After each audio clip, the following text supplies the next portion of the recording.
উন্নত বিশ্ব যখন নতুন নতুন আবিষ্কার, মহাকাশ গবেষণা ও কৃত্রিম বুদ্ধিমত্তা নিয়ে ভবিষ্যতের রূপরেখা তৈরিতে ব্যস্ত, তখন গ্রামীণ অর্থনীতিকে চাঙ্গা করতে সম্পূর্ণ ভিন্ন ও অভিনব এক পথে হাঁটছে ভারত। দুধ ও গোবরের পর এবার সরাসরি গোমূত্র বিক্রি করেই আয়ের নতুন সুযোগ তৈরি করেছে তারা। বর্জ্য হিসেবে বিবেচিত গোমূত্রকে রীতিমতো তরল সম্পদে পরিণত করার লক্ষ্যে উত্তরপ্রদেশ সরকার চালু করেছে এক ব্যতিক্রমী পাইলট প্রকল্প।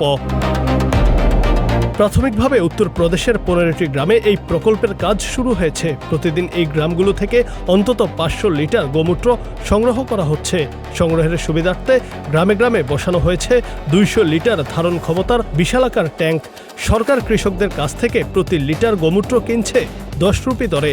সংশ্লিষ্টরা জানিয়েছেন, এই পাইলট প্রকল্পটি সফল হলে আগামীতে গোমূত্রের দাম বেড়ে লিটার প্রতি 20 রুপি পর্যন্ত হতে পারে। এই উদ্যোগের অন্যতম চমকপ্রদ দিক হল গ্রামীণ নারীদের অংশগ্রহণ। প্রায় 300 জন নারী উদ্যোক্তাকে সরাসরি এই প্রকল্পের সঙ্গে যুক্ত করা হয়েছে।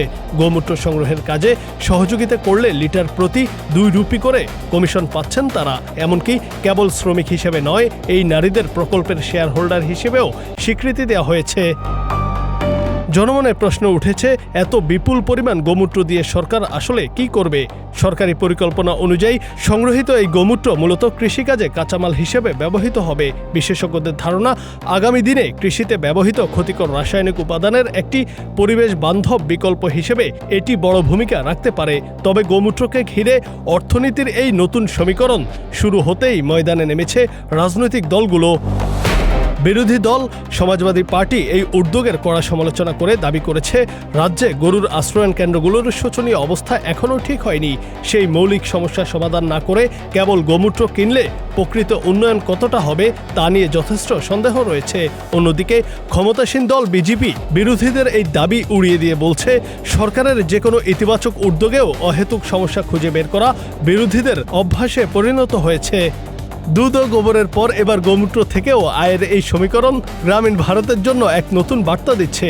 বিশ্ব যখন প্রযুক্তির উৎকর্ষ দিয়ে ভবিষ্যৎ বদলানোর স্বপ্ন দেখছে, তখন উত্তরপ্রদেশ সরকার নিজস্ব গবাদি পশু সম্পদকে সর্বোচ্চ ব্যবহার করে অর্থনীতি শক্তিশালী করার চেষ্টা চালাচ্ছে। এখন দেখার বিষয়, সরকারের এই অভিনব উদ্যোগ সত্যি গ্রামীণ অর্থনীতির দৃশ্যপট বদলে দিয়ে গেম চেঞ্জার হয়, নাকি শেষ পর্যন্ত এটি কেবল ট্যাঙ্ক ভরার মধ্যেই সীমাবদ্ধ থাকে। Junaid Ahmed, green TV digital.